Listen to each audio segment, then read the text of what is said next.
ఈరోజు జరిగిన తీర్పు వల్ల చిన్నారి శ్రీశతను చిన్న పిల్ల 9 నెలల పాపను ఎత్తుకెళ్ళి మానభంగం చేసి చంపిన ఒక దుర్మార్గునికి కోర్టు సరైన ఉరిశిక్ష విధించింది. కాబట్టి ఇవాళ యావత్ భారతదేశం మహిళలందరూ కూడా గర్వంగా చెప్పుకునే విధంగా ఇవాళ ప్రభుత్వాలు సహకరించినందుకు హర్షం వ్యక్తం చేస్తూ ఉన్నాను.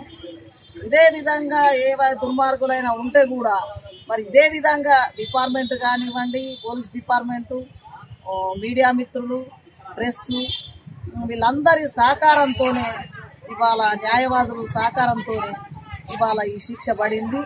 కాబట్టి యావత్ భారతదేశం మహిళలందరూ కూడా గర్వంగా చెప్పుకునే విధంగా ఇవాళ మాకు ప్రభుత్వాలు ఉన్నాయి అని చెప్పుకునే విధంగా ఇవాళ ప్రభుత్వాలు సహకరించినందుకు ప్రభుత్వాలకు కృతజ్ఞతలు చెప్తూ న్యాయస్థానానికి కూడా ఇవాళ సరైన న్యాయం చేసినందుకు. వరంగల్ జిల్లాలో శ్రీహిత అనే 9 నెలల పాప పైన ప్రవీణ్ అనే ఒక యువకుడు రామాంధుడు చిన్నపిల్ల అనేది చూడకుండా విచక్షణ రహితంగా అమ్మాయిని రేప్ చేయడం, ఇది వరంగల్ జిల్లా ప్రజలే కాదు భారతదేశ ప్రజలందరూ కూడా సిగ్గుతో తలవంచుకున్న సందర్భంలో ఈరోజు వరంగల్ జిల్లా కోర్టు ఒక సంచలనమైన తీర్పు ప్రవీణ్ అనే అబ్బాయికి మరణశిక్ష విధించడం చాలా సంతోషకరం. దీనికి నాలాంటి యువతే కాకుండా భారతదేశంలో ఉన్నటువంటి ప్రతి రాష్ట్రాల్లో ఉన్నటువంటి ఉన్నత స్థానంలో ఉన్నటువంటి గౌరవ హోదాలో ఉన్నటువంటి పెద్దలు, చిన్నలు, మహిళలు అందరూ ఎంతో సంతోషంగా ఈ తీర్పును భావిస్తూ స్వాగతిస్తూ ఉన్నారు. ఇలాంటి మూర్ఖులకు, ఇలాంటి క్రూరులకు ఇక రాబోయే రోజులలో కూడా ప్రపంచంలో ఉన్నటువంటి న్యాయస్థానాలు ఏవైనా స్పందించి ఇలాంటి గుణపాఠాలు నేర్పే రోజులు ముందు ముందు ఉన్నాయని హెచ్చరిస్తూ దీనికి సహకరించినటువంటి ఈ తీర్పుకు సహకరించినటువంటి మహిళా సంఘాలే కానీ, యువకులే కానీ, విద్యార్థులే కానీ, మేధావులే కానీ, చట్టసభలకు ఎన్నికైనటువంటి చట్ట పెద్దలు కూడా దీన్ని స్వాగతించడం జరిగింది.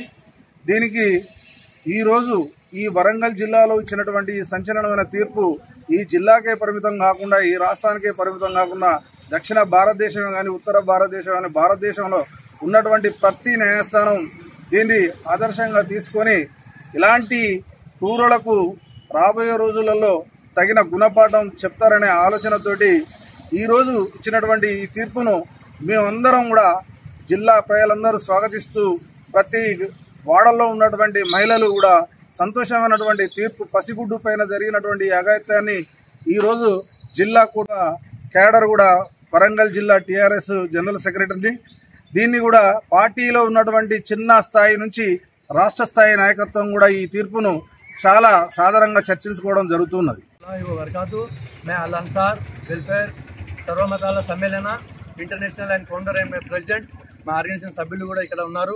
మన సార్ రాజ్ పాస్టర్ గారు కూడా secretary, international president white secretary గారు కూడా ఉన్నారు. అందరూ ఉన్నాం, మా ఆర్గనైజేషన్ సభ్యులు కూడా మనం ఉన్నాం.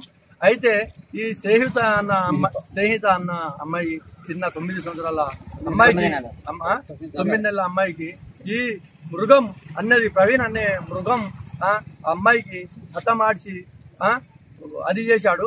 దాని మీద మేము ఇంతకుముందు కూడా వాయిస్ ఇచ్చాము. ఈ సంఘటన జరిగినప్పుడు అప్పుడు హజరాంచలి సాజిదా సికందర్ మేడం, మన రేఖా మేడం, న్యూస్ ఛానల్ CEO, మన అబ్రహం సార్ వాళ్ళ హజరత్ను కూడా వచ్చి జరిగింది. వాళ్ళ ఇంటికి కూడా మేము వెళ్ళాం, వాళ్ళ ఫాదర్తో కూడా మాట్లాడాం. దీని విషయాల్లో ఇంతకుముందు కూడా మేము వాయిస్ ఇచ్చాం. కానీ ఇవాళ చట్టపరంగా కోర్టు నుంచి వచ్చిన జడ్జిమెంట్ చాలా మంచి జడ్జిమెంట్ వచ్చింది. ఇవాళ ఈ ఆడోళ్ళు కూడా ఇవాళ కోర్టులని, మొగోళ్ళు కానీ ఆడోళ్ళు కానీ ఇవాళ కోర్టులని నమ్మి, ఒక సంవిధానాన్ని నమ్మి ఇవాళ ఇండియన్స్ అందరూ మేము బతుకుతున్నాం.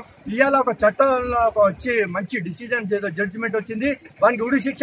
ఇది చాలా మంచి హ్యాపీనెస్ విషయం. ఇది ఇవాళ జడ్జి గారు చాలా మంచి జడ్జిమెంట్ తీసుకున్నారు. ఇలా ఈ మృగాలకు ఇలా ఉడి శిక్షలు తీస్తేనే ఇలాంటి హత్యలు ఆగుతాయి, లేకుంటే మాత్రం ఇలాంటి హత్యలు ఆగాయి. ఈ చట్టంలో మార్పు తీసుకొచ్చి ఇది ఎల్లకాలం శాశ్వతంగా ఇలాంటి మృగాలకు ఇలాగే ఉడి తీస్తూ ఉండాలి. నా చెప్పుడు ఈజు ఉన్నది, మీ ఇన్నుడు ఈజు ఉన్నాయి. కానీ ఈ సంఘటన జరిగినప్పుడు వాళ్ళ తండ్రిలై గుండెలు పలిగిపోతాయి. మనం ఊహించలేము వాళ్ళ బాధలు ఎలా ఉంటాయి, వాళ్ళు ఎంత హట్ అవుతారంటే మనం ఊహించలేము. ఇది మంచి కోర్టు నుంచి మంచి జడ్జిమెంట్ వచ్చింది. నేను జడ్జి గారికి కృతజ్ఞతలు చెప్తున్నాను. మన ఇండియా ఉన్న కేసీఆర్ గారు గౌరవనీయుల సీఎం ఉన్న మా సీఎం గారు కూడా ఈ చట్టంలోకి దీని మీద మార్పు తీసుకురావాలి. మళ్ళీ సెంట్రల్ గవర్నమెంట్ తో కూడా మోదీ గారితో కూడా ఇదే నేను కోరుకుంటున్నాను. చట్టం ఇంత స్ట్రిక్ట్ గా ఉండాలి. కానీ ఇలాంటి మృగాలు ఎవరైనా ఆడోళ్ళ మీద కన్నేసినా కూడా వాళ్ళకి ధైర్యం రాకూడదు. ఆ విధంగా చట్టంలో మార్పులు తీసుకొచ్చి చాలా కఠినంగా చట్టాలలో సెక్షన్లు పెట్టాలని నేను ఇదే కోరుకుంటున్నాను.